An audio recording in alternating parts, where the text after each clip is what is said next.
Back, everybody. Frank Vespi here from Maryland Racing Today, powered by the Racing Biz, theracingbiz.com, and presented by our friends at the Maryland Jockey Club. And hey, while we're doing a little bit of housekeeping, please do keep mashing the like and subscribe buttons.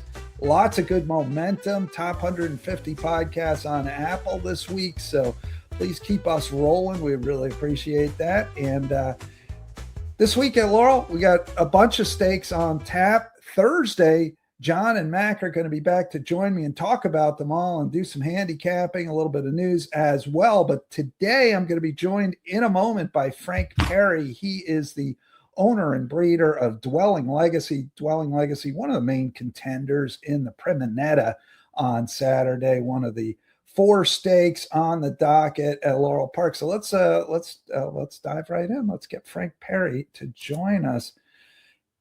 Hello, Frank Perri. How are you today? Good morning, Frank. Doing well, thank you. Hope you are. Yeah, I appreciate you joining me here today on Maryland Racing Today.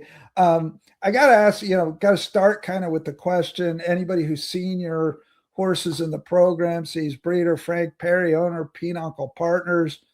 Why Pinochle Partners? That's a funny question. When I was a little kid, I would play Pinochle with my father, my grandfather, and my father's uncle, who I'm his namesake, Frank. So when I was starting out, I just reminisced. I try to name some horses after certain things in my life, as well as the LLC. Now, it was your father who sort of got you involved in this whole crazy thing, right? He sure did. He retired from the federal government, and he was a teller at the old Liberty Bell, which is now Parks, Garden State, and Atlantic City, which are closed. So I would go with him on weekends, and when I wasn't in school, sit in the grandstand and taught myself how to read the program and the racing form and all those type of things, and just took a liking to the sport. I played sports through high school, so sports competition was something I always enjoyed.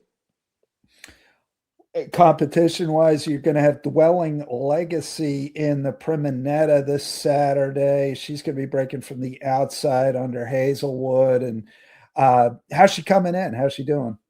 She's doing well. She's really, as you can see, looking at her PPs, blossomed in the last year. And Gary Capuano has done an amazing job with her, getting her to the next level. So she had some challenges when she was young, but she seems to be in top form. In her last couple of races, she lost to some really, really excellent horses. Yeah, I mean, I obviously no shame in being second to Take the Money Honey last time out. I mean, and Take the Money Honey's a different kind of horse than you're going to be seeing in this race. But I am curious. So going back a couple of races, she ran behind Passage East in a really good effort in this handicap. Did you guys think about going to the Fritchie at all? Because that's where Passage East went and she won. So did you guys give any thought to that? I really leave it up to Gary. It's not something that he mentioned, but I'm happy that she's dropping back to 6 furlongs for this race. I think that's her sweet spot between 6 and 6.5, which is where she won at Timonium 6.5. So I think this suits her better, but obviously a very, very tough field. Yeah, it's always going to be a challenge once you get once you get past that like first allowance condition. You're always going to be seeing tough horses. But as you say, this one's coming in really well. Let's take a look here quickly. We've got her win against a short field, 3-horse field, but we've been seeing a lot of 3-horse fields lately, unfortunately. But this one, she kind of gets loose on the lead and Conquer Those We Can as the horse in second. Makes a little bit of a bid, but not going to be really any match. This race flattered a little bit. Conquer Those We Can comes back to win at Colonial Downs. You feel like this is a horse that needs the lead? Not necessarily. I think she can stalk. And it's just a matter of Hazelwood, is an excellent rider, and he he tends to be able to get her to relax a little bit. But I don't necessarily think she has to be on top, but she's got to be close. Yeah. Yeah. Well, and breaking from the outside, I think is going to work to your benefit here, right? I mean, you kind of be able to play the break and see where you are. My thoughts exactly, and from your lips to God's ears. Never works that way, but um, so that'd be your first stakes win as an owner, wouldn't it? Yeah, If I you were to won. win? Yeah, I won a Delaware certified handicap with another horse a couple years ago. But yes, Okay. it would be the state first stakes win. Yeah. So how do you think that would feel with a homebred? Oh my God. What more can you dream of as a small breeder, with limited resources? It would be great. Yeah. I mean, like you're in the tough part of the game as a guy who breeds to race, smaller operation. Um, what kind of drives you? Well, like I talked about earlier, being competitive. And when I originally started out in the business with a couple guys in a partnership, we did the claiming game. And, Mhm. that's a risky side of the business, had some problems. We ran into a period where there was a quarantine and we had horses stabled at Fair Hill for 3 months with no racing. So we eliminated the partnership for financial reasons. But I said if I ever got back into the game, which I was anxious to do, I was going to do it from beginning to end, doing breeding the race, if you will. Uh-huh. Uh-huh. And no, but did anybody tell you like, what are you nuts? I mean, you've got a whole lot of money out the door before you ever get to the racetrack. Many people, and not just for this reason. Yes, that's true, Frank. But it's something I was very passionate about. I knew very little about pedigrees and things like that, which further put me in a difficult task. But I'm self-taught with a lot of things as it relates to racing and certainly with breeding.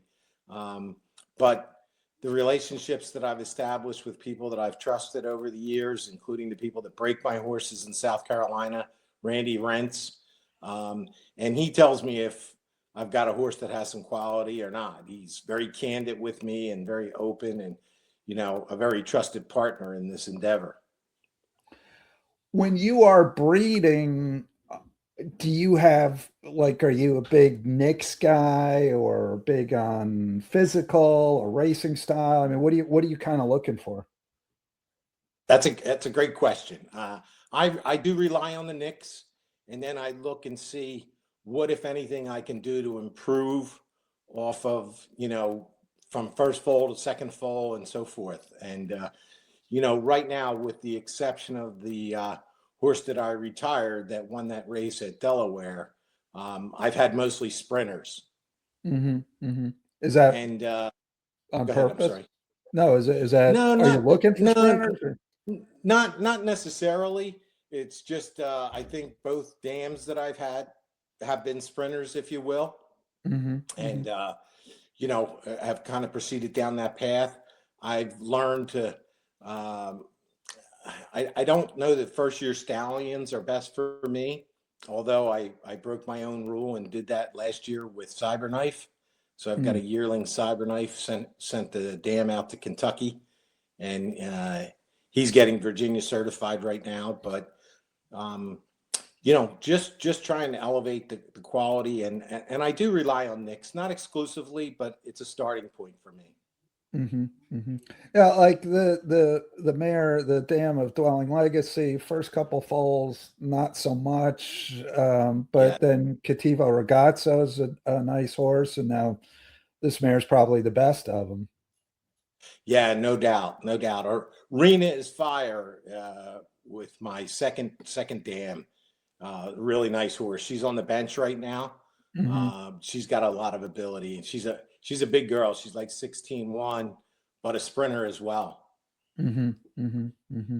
Yeah. Um, Now you said you sent one to Cyberknife. Are you planning to race that full, or are you looking to sell? I am planning the race. Okay. You know, if I get to the stage where I have 2 or 3 dams, I might go down the sale path. But Hmm. for now, while I have limited foals, my plan is to race. I see. Yeah, there was recently the Maryland horse breeders did a survey, which you probably saw as a Maryland breeder, kind of trying to take the temperature of the membership about like what do we do to help breeding in the state. I'm curious as to, as a small guy who breeds to race, what would make things work better for you? Well, everybody always talks about the condition book, and the one thing I would like to see is a second level state bred allowance. Mm-hmm. You Mm-hmm. know, a second bite of the apple, if you will. Yep. They have that in Pennsylvania. I think that would be a big help. I think Maryland's done some things, but um, not an easy answer. I scratch my head myself, but I think just reaching out. I think most states have seen a decline in breeding numbers. Maybe not Kentucky, certainly not New York. But the money in New York is, astronomical. But so are the costs. Um, but I think it's good that they reached out for the survey. I think reaching out to breeders would be very good. And this is a tough one, but certainly upgrading the quality of stallions in the state would help. Mm-hmm. Mm-hmm. Mm-hmm. It's tough.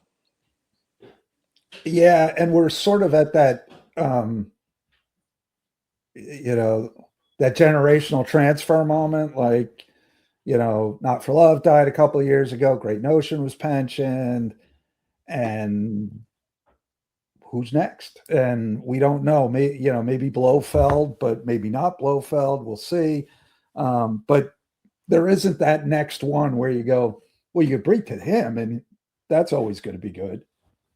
You're so right. I have a couple Blofelds, including Dwelling Legacy, and I like them. They're a good match with my dams, and it's worked out well. You're right.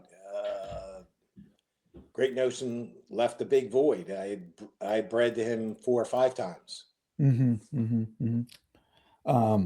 Including Bud's Notion, right? He's a Great Notion. Yes, So yes, let's talk about Bud's Notion. We'll pop up this video. This is kind of a neat little thing here. Um, got the wrong thing there, but we'll leave that up anyway. Here's Bud. sure. Bud's Notion ran second on Friday in an allowance at Laurel Park, which, man,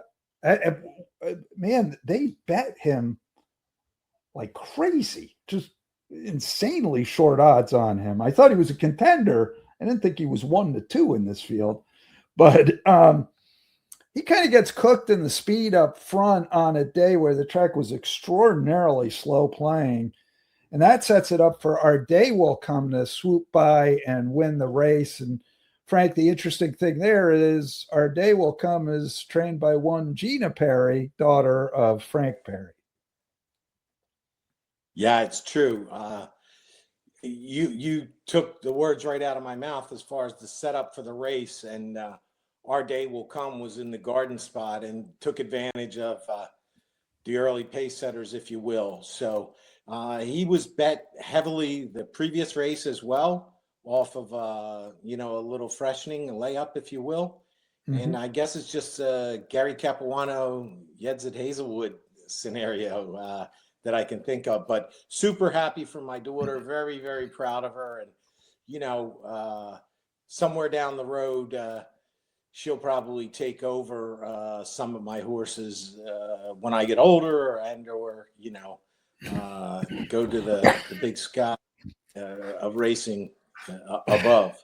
Well, let's And that's not be in a that's rush what to I'm get hoping to there. build. Uh-huh. Yeah, no, I agree. Hoping to build it so that at some point in time, if she takes over my operation, she'll have some quality horses. So that's my mission right now, to stay afloat and improve the quality of the offspring. what are the emotions like there when you're watching that race and you're first and then here comes your daughter's horse swooping by and you guys fill out the exacta? Nobody better to lose to than my daughter, that's for sure. So super proud of her, and if I wasn't going to win, I'm glad she did. Well, I hope you cash the exacta. I bet so much on building up these horses and paying for them and so forth. I'm not a big bettor. It's very rarely I find that it brings me bad luck. So I tend to stay away from the windows on my horses. Well, it's funny you say that because I used to own horses, my wife and I, and we mostly claimed. We bred a couple, bought a couple at sales, but mostly claimed. But people would say like, "Oh, did you bet on your horse?" And I'd say, "Yeah, I bet $25,000 on him when I bought him, or whatever it costs." Like, you're listening to Maryland Racing Today, powered by the Racing Biz with guest Frank Perri. Did you want your daughter to get into racing? I really didn't push her in that direction. Her mother might disagree with that, but she grew up. Yeah, she grew up doing hunters jumpers, okay, and pony races when she was a kid. Her dream was to be a jockey, but at about 14, she realized that making weight at 5'8", 5'9" wasn't practical. Could be challenging. So she decided on her own to go the training route, and she spent some time with some good people, Tom Voss and Mike McCarthy, Lizzie Merriman. She was very fortunate when she was young to be around some really good horse people. Was she with Shepherd at one point too? No. Okay. She worked at a farm where some of the younger trainers in the game, Brittany Russell and Kerry Brion, she worked with them, but not for Shepherd. And I know that Kerry especially went and worked for Shepherd. Yeah. Right. Yeah. She was, I think, his sort of top assistant at the end. Yes. His but career. she was, she spent some time working at a training farm in Pennsylvania when she was younger with both those fine trainers. So she's headed down the same path. She's just got to get some better horses, and I think she's on that path to do it. So for now, it's better for our personal relationship that we separate the ownership and the training for now. Gotcha. Were you at the race on Friday when Our Day Will Come on? I was. I was standing in the winner's circle, and Our Day Will Come's owned by a friend, guy I've known for a few years, Carl Ionata, who's a new owner for Gina, and he was cheering. He got his full, value of cheering out of that race. He was having a good old time. It was good to see, because if you can't have fun when you're winning a race, you pretty much can't have fun. 1,000%, Frank. And I don't have to tell you, there's so many ups and downs with injuries and setbacks and disappointments and foals slipping and on and on. So yeah, you have to treasure the high points because there's certainly enough challenges in the business. So good for them. Couldn't be more proud of her. And like I say, if I had to lose, nobody better to lose to than her. So I wanted to ask, you got horses with Gary Capuano now. Nobody's been hotter than Gary the last couple of years. 32% strike rate last year, 32% so far this year. Your horses were 8 for 24 last year with him, which is 33%. So, I mean, just crazy good run. His 2-year-olds all firing. In your view, as an owner, what's making him so successful? Well, Gary has so much experience and knowledge, and he's very humble. He's very soft-spoken. I do my best to stay out of his way, but he answers calls. He makes calls anytime one of my horses is in, and I'm sure he does this with every owner. He'll make sure we know they're in and so forth, which I probably knew as soon as he did, because I'm banging away at the overnights coming out as fast as possible, But, he's obviously got a good team. A number of them have been with him a long time, and it's trust and hard work that Gary does. It's his communications. And, I've heard him say in the paddock when saddling a horse or giving a jockey a leg up is ride them like you own them. And I think Gary trains them like he owns them. And what more could you ask for from a trainer? And his numbers speak for themselves. And while he's quiet and low key, and I might be watching the race standing 10 feet in front of him, I could hear him in the background, riding the jockey home. So Gary's got that competitive spirit, and, it may not surface to many people, but I know it's there. And all you can ask is that he trains them like he owns them, and he does. And when they need time or something comes up, he's proactive about it. And, my attitude is do what's best for the horse as is his. So we tend to get along great. And that, like, to me, that somebody asked me the other day, like, sort of who I would recommend. And obviously Gary's is a name that comes up because, one of the interesting things about Gary is most of his horses are fairly modestly bred. He's not rolling out $300,000 horses. He's rolling out your homebreds and another horse somebody paid $25,000 for, $40,000, whatever. He doesn't have the highest end stock, but he's kind of getting the highest end results. Couldn't agree with you more. And he's obviously he buys for his clients at sales. He's obviously got a good eye. And I think the important thing is that he gets the most out of their ability. A couple of my horses, including Boiling Legacy, had raced prior to going to Gary, and he's just taken her to another level. And the other thing I think is important, I'm sorry, go ahead. No. I think you're right. He doesn't have clients with multi-$100,000 price tags.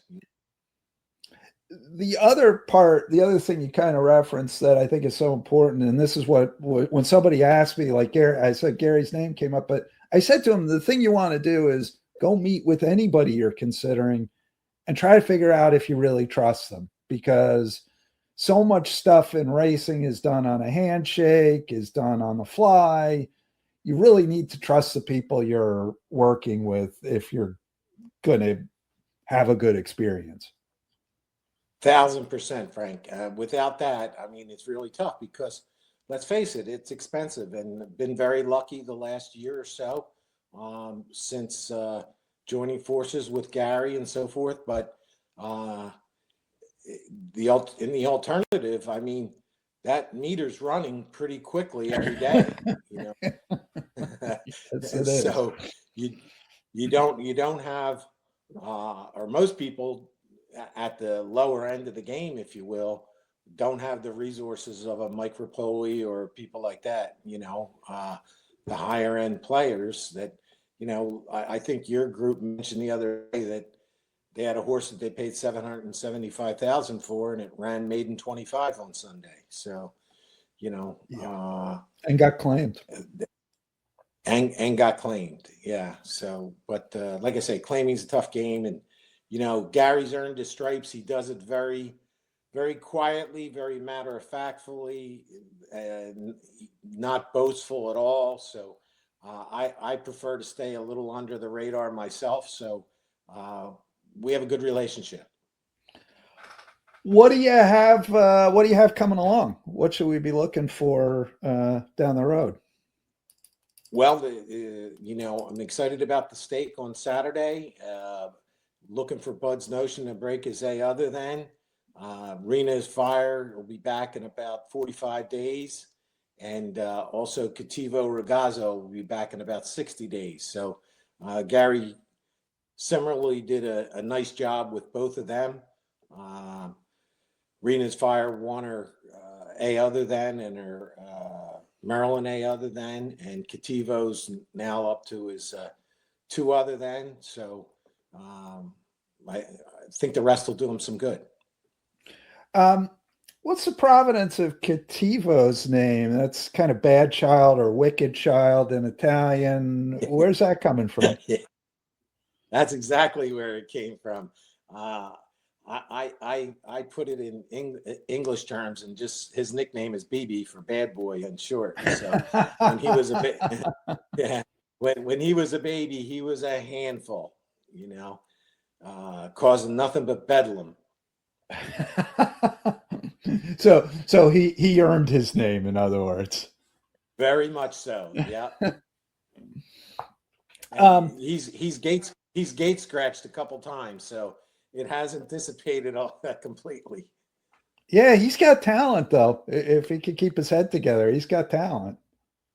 Yeah, and Gary's really gotten it out of him. He used to want to go in 22 and 44 and change, and Gary taught him how to rate, and it's really made a big difference with him.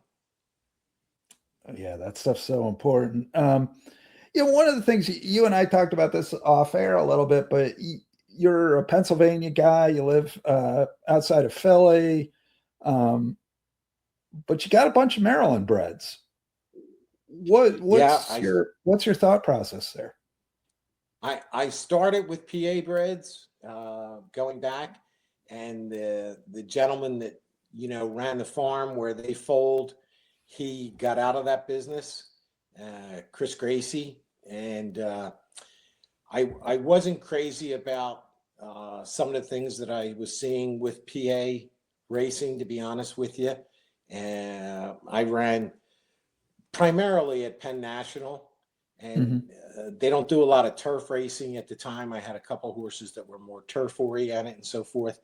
And I just felt that the environment in Maryland at the time, I thought that the racing product had better viability and stability in Maryland. And we come to see some hiccups along that road, but I've just always felt that underneath New York, that Maryland had the best racing in the Northeast, and wasn't so far that I couldn't get there. And with my daughter going down and training there, I just felt long term that Maryland was a better place to foal. You still think that? I do. I have my concerns. There's no doubt. For the first time, I foaled in Kentucky last year. I have a yearling, Kentucky bred yearling on the ground now. He's getting Virginia certified. But my intent or plan is to go back to Maryland racing. That my mare had slipped a foal very late in her pregnancy, so I felt if there was a good time to bred to a Kentucky stallion, and I was a little anxious about bringing her back to foal in Maryland. I didn't want any challenges with shipping. Not that there would be any, but I just thought to mitigate the risk, I would go ahead and just foal in Kentucky. This is the one by Cyberknife? Yes.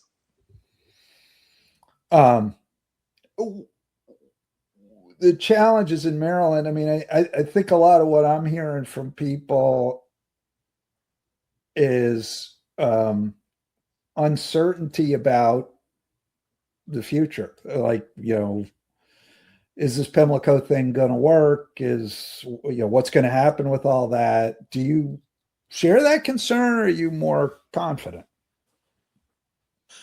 I very much share the concern. I don't know what other people think, but if I had my druthers, I would have rather seen them focus on Laurel than on Pimlico, simply because of the stall space, and the configuration of the tracks. I thought that Laurel was more conducive to running different distances, more surface. But we'll see how it goes. I hope. I am glad that they're going to keep Laurel as a training center. I think that's a solid move. But yeah, I have those concerns, and broader concerns about racing in general. But, everybody said I was nuts for doing this to begin with. So I'm into it now and continuing on. Broader concerns about racing in general. What are you specifically thinking of? Well, you see places like Arlington closed down. There's issues in Florida, right, with Gulfstream and so forth. So, the old saying that a rising tide lifts all boats. Well, what does that mean for a sinking tide?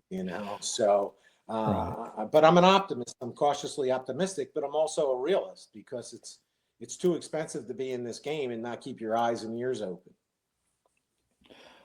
What do you have a prescription, like what you'd like to see done, changed, improved that would make, in your mind, a big difference? Well, I think part of that started last year. I mean, if you know the name Griffin Johnson, he's the influencer that had a piece of Sandman. Yep. We need more people in the game, young people. And I think, to be honest with you, that younger people enjoy it when they get to know it a little bit and they spend time around it. You may say, oh, well, that the younger generation, the 30 and unders, if you will, that they like the instant action and they don't like to wait 30 minutes between races and so forth. But I think it's incumbent upon us to be advocates for the game and to try to loop more people into it. And I think racing has to realize that because the pool's shrinking, right? As far as viability of owners, and costs continue to go up. So, a more concentrated effort has got to be paid to trying to bring more or new people into the game. And that means from everybody's standpoint, the starter, the people in the paddock, the trainers, the racing officials. We've got to be advocates for the game if we want to get people. And when you think about it, I mean, it's a nice way to spend the day. Maybe that's because I grew up doing it, but, specifically in Maryland and in Pennsylvania, there's no charge to attend. There's no fees for parking. So, I mean, if somebody wants to spend $100 and go have a decent lunch and, bet $40 or $50 on the races, it's a nice way to spend the day with friends, little detached from, their cell phones or their email and so forth. And especially when the weather's good. I mean, horses are beautiful animals. And when you get to really learn a little bit more about what goes into it, and the grooms and the hot walkers and the people that dedicate their life to it and the trainer that can hold it all together with the crew, you can't take wins for granted, or just getting to the races. Really, it's, Yeah, no, it's well, I mean, the statistics on getting to the races are really daunting, right? Like a third of horses don't get to the races, and like another third never win a race. So the odds are stacked against you right from the start. Yes, sir. That's for sure. But just like anything, if people weren't able to overcome long odds, we wouldn't have Olympic champions and, baseball champions and so forth. There's very few people that are guaranteed a successful outcome when it comes to sports, especially when you're relying on animals, Yeah. Yeah. A lot of that. Well, what I always said, like, when people would ask about, like, when we owned horses, what I'd say to people is, like, to win a race, you need a million different things to go just right. And to lose a race, you need one of them to go wrong. And that's why it's so hard to win. I wish you hadn't said that. I'll be thinking of that every race now. It's true, right? I mean, I remember it is. I had a horse that this was a Colonial Downs, this is 20 years ago. And the track handicapper said, if this horse doesn't win, there should be a congressional investigation. That's how good we looked in that race. We were on the inside, the gates open, the horse on the far outside just zoomed across the entire field, like sawed everybody off, almost put our jockey into the pond, and race was over. That was it. It was like, what do you do? That's racing. 1,000%. Right? And God bless my fiance. She's got a lot of patience. So, is she a racing fan or just patient? She's becoming one. Yeah, she's becoming one. She doesn't have much choice. Well, good for her. I hope you guys get to share lots of wins together. Any last thoughts as we head to the end of this here? Looking forward to seeing Dwelling Legacy Saturday. Yeah, me too. And thank you for the invite. Thank you for what you do, your advocacy, and your proponent of racing and getting different angles, whether it be from owners or trainers or jockeys or what have you. And, your insight into handicapping.